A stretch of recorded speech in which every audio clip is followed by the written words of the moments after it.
It hasn't been in your shoes. Yeah, I was gonna say you can't listen to no criticism heavy-heartedly anyway. You can always have an open ear, you know. Yeah, but take it with a grain of salt, though. You know what I'm saying? Cause Yeah. They go back to like. But I feel like even when how do you feel about you? Like even with the term criticism, like if you really look at it, it's a negative connotation. Like you can take advice, you can give me advice, you can tell me that do it this way, do it. But criticism, that means you're pouring me out the negative of what happened. That's what criticism means. So it's like, no, like give me advice on what could be different on this. I think that's a problem that we have. Is like we would rather tell you, hey bro, this how you messed up, instead of being like, hey bro, you probably should have did this. See, it's all about the tone of how you project it to them.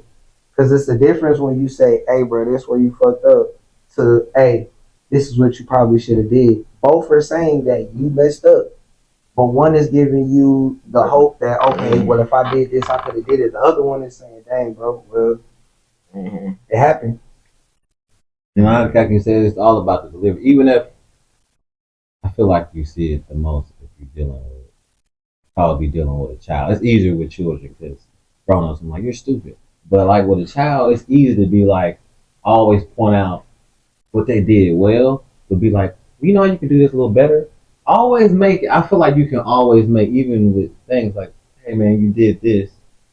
Now that's your way of doing it. Have you ever thought about? Always try to come from an innovative perspective. Because you don't have to say you're doing it wrong, because no one's really doing anything wrong. You're just looking from a different perspective. Of course, you're not getting a certain outcome, but you can just always look to, this is how it can be better.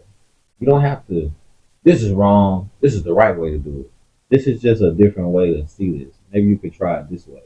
I think that's a lot better than criticizing somebody. Unless you're just talking to a person that's a high professional and that you ask them, so they kind of going to be really critiquing you because they've done it at a high level.